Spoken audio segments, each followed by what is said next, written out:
Well, wait. Sorry, it's been a while. But I was about to read, "But the wisdom that is from above is first pure, then peaceable, gentle, and easy to be entreated, full of mercy and good fruits, without partiality and without hypocrisy."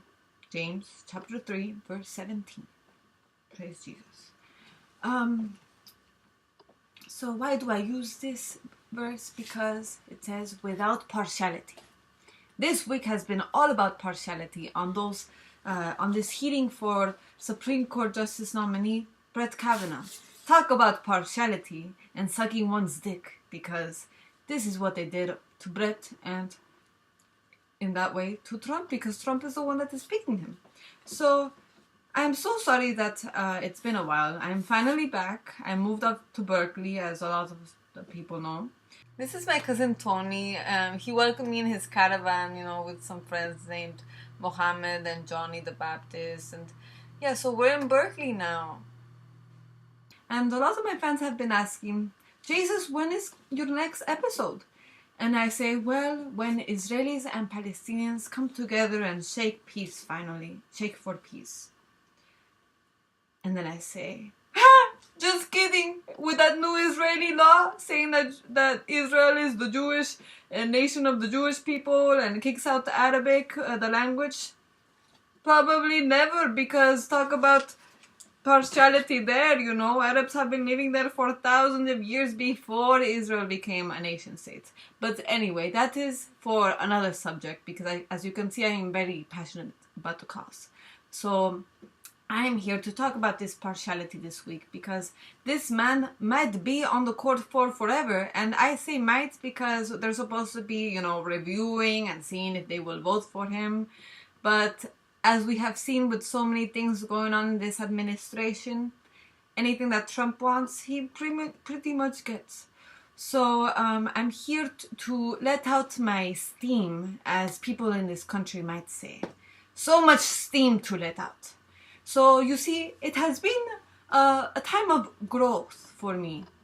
And why do I use quotation marks? Because this is what Brett Kavanaugh, again the nominee for Supreme Court Justice, has used to describe his time working in the Bush administration. Yet they do not release all the documents from that beautiful time of growth, with no important reason. Some of the reasons for not providing these documents that have been given here are presidential privilege, and that they are not important enough, according to Senator Grassi, the chair of the Senator Committee, partiality, that they are not important enough to be even considered for part of the process to review Kavanaugh. Jaysus Cries! Excuse me? These aren't important? But these were made during, again, his beautiful time of growth.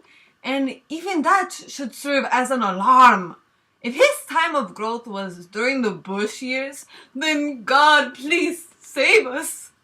Rule number 1, do not trust anyone who worked for Bush. Even though now with Trump, I actually miss little Georgie a little bit. Just kidding. But you have Condoleezza Rice in the Senate hearing, testifying, on behalf pretty much of Brett Kavanaugh, saying what a good father Brett is and how she's known him for 15 years and she was at his wedding. Well, I've known my teacher for 15 years. That means nothing about what I think they would do deciding cases in the freaking Supreme Court of the United States. And no shit, if you're a judge with your shit together because you became a judge, you will most likely at least be a decent father. That has nothing to do with your politics and view of humanity in cases. And not that politics should matter in your cases, but with Kavanaugh, it's been very obvious where his political stance remains.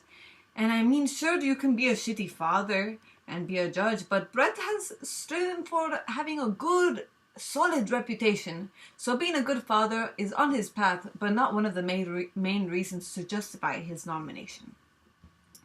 But senators, for example, once Republican senator, and of course it could be from any party, but Republicans in this hearing again, seem to just be sucking his dick. I know I do not mean Senator Dick Durbin, because he actually questioned Kavanaugh with facts and substantial evidence based on Kavanaugh's past actions as a judge. So yes, Republican senators in this hearing were sucking his dick in order to have him seem appealing to the American people. And just for clarification, this episode might be a little outdated because I started it on the second and third day of his hearings. So tomorrow they are voting on him, and I might have missed some news over the weekend, even though people don't work so much on the weekend. But just saying, it might not be completely updated. But anyway, so yes. Going back to that one senator, I forgot who it was, honestly, because I was listening on the radio, but one senator apologized to Brett for, on behalf of Democrats, for questioning him thoroughly. He said, oh, so gentle, right? He said, oh, I'm sorry, Brett. This has nothing to do with you. Referring to how the Democrats were questioning him. And then he joked with him on how much he'd like to bring Kavanaugh's kids in to testify. And show what a good dad Brett is. Ha ha. What a good joke. Of course they're going to say he is a good dad. But that can be the same for Pinochet back in the day. Mussolini, Trump, for all I know. Ivanka probably said he's a good dad.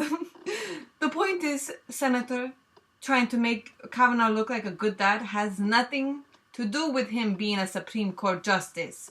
I wish I could laugh with you about bringing his kids in to testify, but people's rights are here at stake, so no. And going back to his kids quick, if I was his kid, I'd probably be a little tense. Sure, you can blame it on speech, tone, and accent, but when talking about his daughter Margaret, Brett Kavanaugh, he pretty much said, Margaret is the sweetest girl I'll ever know. With the scariest tone I've ever heard a father, talk about his kids and say that she's the best girl ever. That was so scary. Oh. And absolutely, Brett giving a shout out to his daughter's basketball team. That means nothing. How cute, Brett. Like one of these girls is even listening to this nomination, even though a few days later they actually brought them in to make him look even better. I bet not even their parents were listening to this nomination before. This is just to make you sound good, of course. I understand that you are actually proud of them, but using that in your introduction, how cheesy. And Trump loves you, that's already a no. Well, on to the next. Hopefully I could stop saying about what good of a father as my theme, because it was just disgusting using the same reasons over and over. And luckily a senator not in the Republican Party questioned Brett on him following president. So to explain, Brett's main attribute is that he follows precedent, even though he doesn't always and has dissented many times. But again, that he follows precedent is the main reason to have him on the court. And that means he looks at previous rulings by the court on similar, if not the same issues to decide how to rule in this court. And this senator, not in the Republican Party, geez, I wonder what party he is, pointed out that, well, duh, you are an appeals judge, so you have to follow precedent because you are an appeals court and you shouldn't be changing what is written, right? But if you go on to the Supreme Court, that means you have the power to change this precedent. Just like he described the existing precedent for Roe v. Wade. Haha. Good job, Senator, on saying good job, Democratic Senator, for pointing out that saying the existing president means like saying your current wife, which means it might not last for long. So shout out to that senator. And okay, shout out to the senator who asked Kavanaugh about his favorite Federalist Papers. So, this senator, after asking Brett Kavanaugh what his favorite Federalist papers were. Couldn't hold it, and he says, "Oh, nice answer. Those are like the greatest hits of the Federalist papers. Everybody knows those. How nice for you to make them sound so deep when we all know, because we're all congressmen and have read those through the Federalist papers, that those are just the surface papers. So a good way of making yourself sound smart." So that was a funny, nerdy, yet subtle way of telling him that it's not very smart. It's like telling him, "That's nice that you know Hotel California by the Eagles. But what are some other songs by the Eagles? Some other ones, you know? Everybody knows Hotel California." So good job, Senator. I salute you, because I am all about music. So that was a very good way of telling him he doesn't know shit. So, the last thing I will say, because I am probably starting to annoy you as much as the Republicans were annoyed by Democrats making serious questions, right? But Brett, almost to conclude his day, says, all humble, after being asked about a weird stance he had in the past. Brett says, "We're all imperfect. Nobody is perfect. No lawyers, no congressmen, no judges." Aw, so sweet, Brett. Well, no shit. Nobody is perfect, man. Anyone can say that. Even me, you know. You are trying to distract everyone from the main points and just trying to make yourself look like an okay dude for the American people when we know what rights are at stake here. Anyway, I am sorry I have disappeared for a while.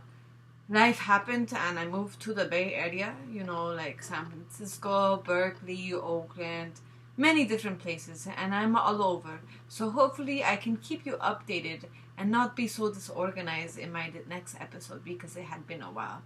And God bless you. God bless us with this nomination hearing.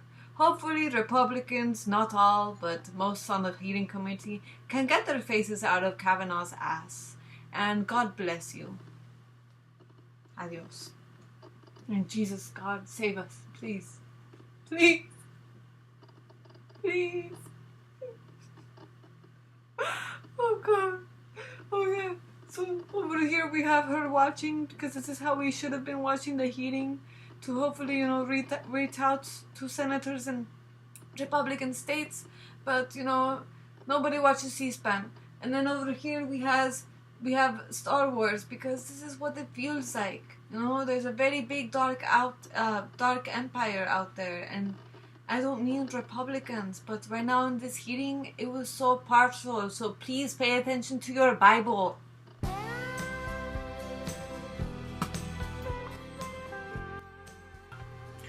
Oh hey, it's me again. So I forgot to say one thing. You know, out of all the judges that the Supreme Court might be getting, they are getting somebody who, you know, for as a job professionally, used to train people on how to go into court and testify. So imagine what he is saying. It's all planned, and he is remaining quiet when he thinks he is supposed to, because he has no other way of getting all that evidence out of the way, and it's obvious that he will, you know, let's say, go for corporations in the case when 80%, according to statistics, about 80% of cases that he decided on, he would vote in favor of corporations and business versus public interest in people and individuals. So this is a lot of how he would be deciding, right? At least a little bit of looking into his past. But I just wanted to point that out, because it is like, you know, you bringing in the world's most be exciting, like, I mean, not as exciting, but the best doctor, and asking him let's say he's the best gynecologist, you know, he's the best gynecologist, and you bring him in to answer questions based on his specialty. Well, of course he's going to answer in the best ways he's been trained. So this hearing, Republicans are making Democrats seem like they are crazy when they have many reasons to be this serious and worried about somebody being nominated this soon, and who let's say, is more in favor of presidential powers. And come on, there's a lot of evidence that he would be voting in that favor. And again, just going back to the fact that this is Trump picking him, that says so much if you haven't been watching the news or hearing what's happening. Even if you don't have to watch the news, I get it. It's a lot to handle, and it's so annoying, and you feel hopeless. But people need the truth, and it goes back to how he's voted in cases in favor 80% of corporations. Generals gathered in their masses, just like witches at black masses. Evil minds that plot destruction, sorcerers of destruction. In the fields of bodies burning,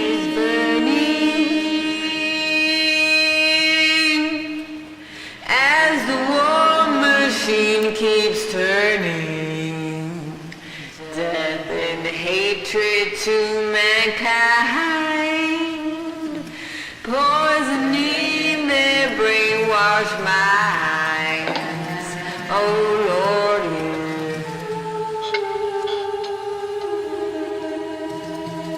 Politicians hide themselves away. They only start if they war. Why should they go out to fight? They leave that role to the poor. Time will tell their power minds, making war just for fun, treating people just like pawns in chess. Wait till their judgment day comes.